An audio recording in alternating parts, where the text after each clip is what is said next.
Now, furtherance of the business may be taken as the activities that are associated with the development of the business.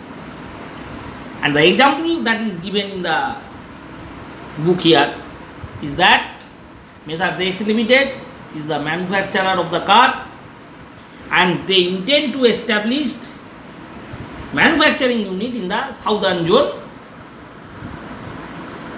in the view of demand, increasing demand in that area. Now, before establishing its industrial unit, a feasibility study is required where the unit is to be established,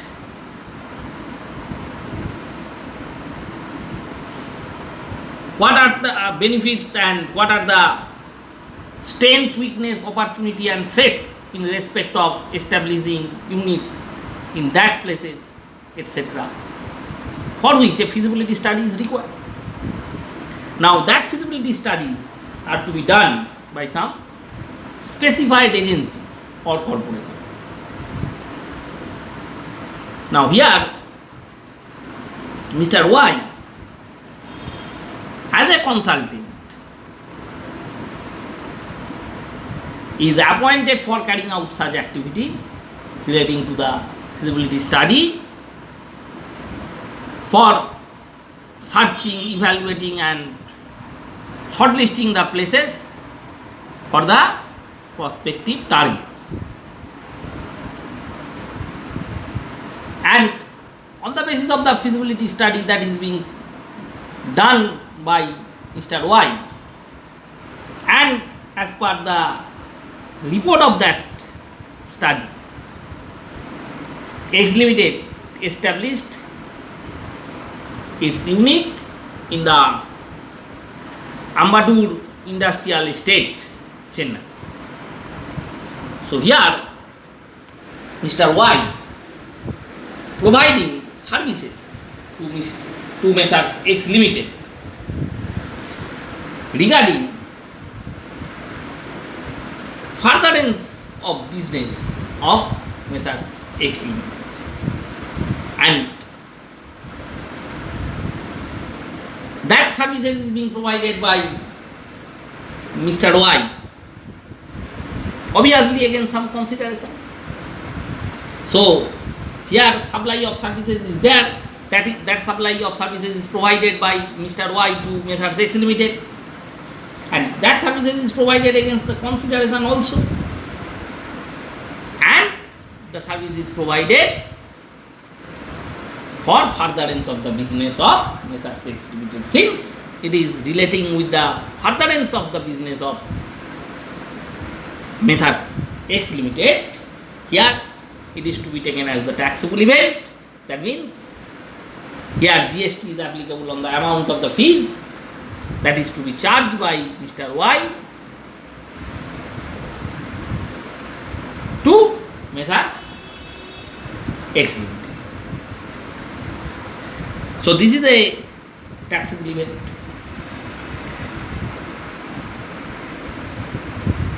And here Mr. Y, being a registered person, is liable to pay GST on the amount of the fees that is being collected by him from Messrs.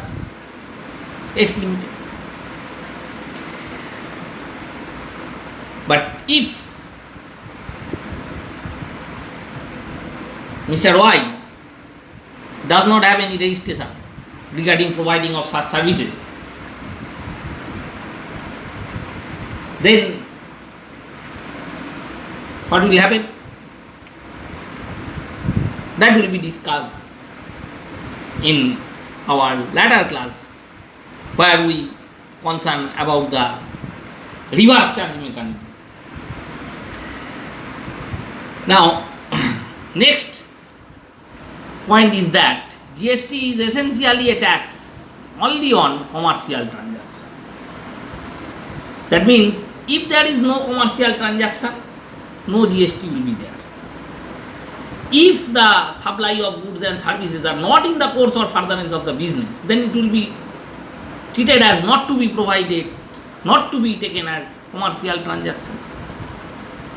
If supply of goods and services are not provided in the course or furtherance of the business, then it should not be treated as commercial transaction.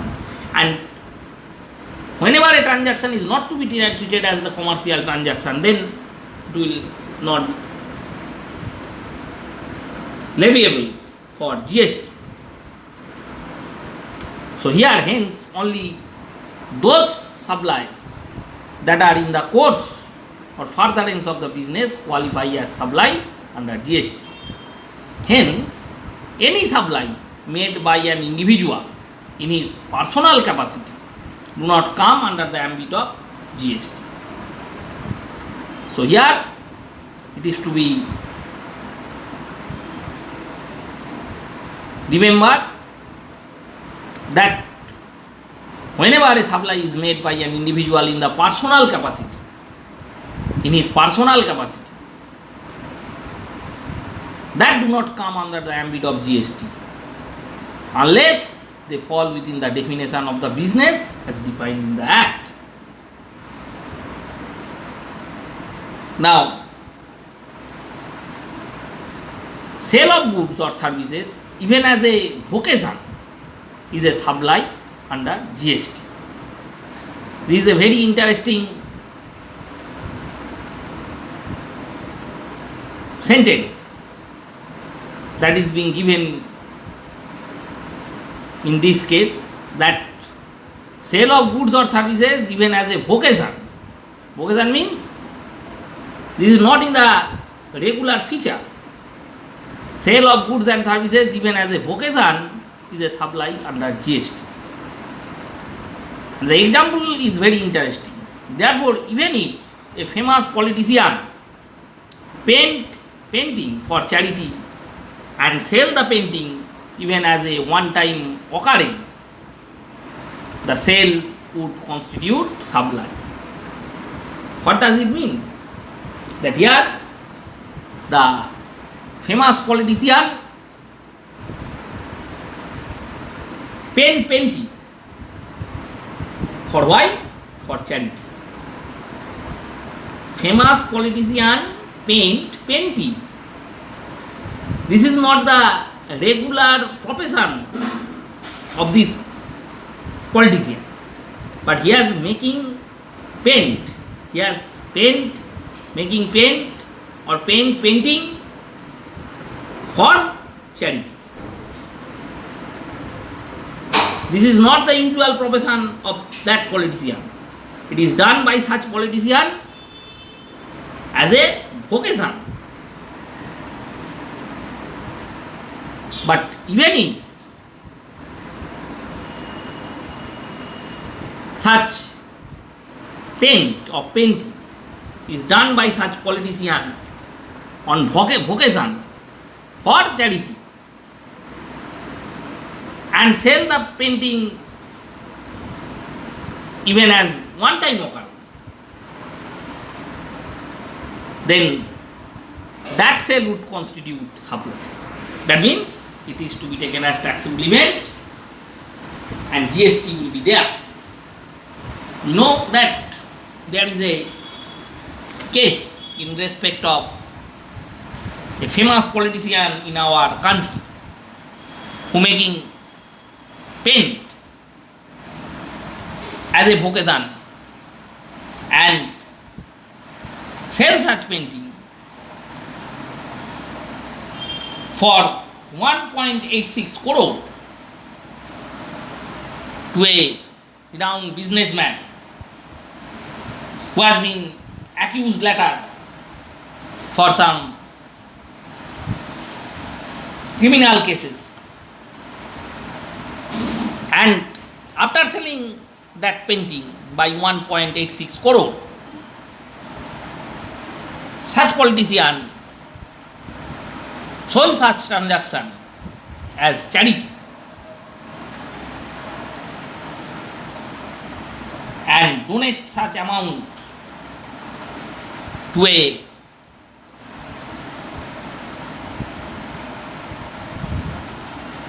renowned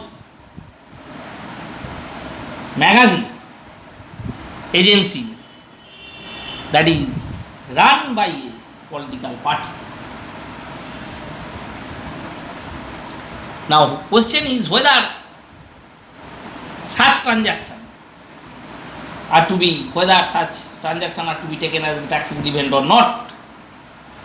The politician claim that painting is not a regular profession, but her painting is being sold out by 1.86 crore. Though that amount is not directly credited in his or her personal account, but such painting has been sold for 1.86 crore and such amount is being donated by such politician to a political magazine run by her parties. Now, in such a case, whether it is to be taken as the taxable event under GST law, it is being clearly stated that such transaction is to be taken as taxable event. That means such politician is responsible for paying tax on such sale.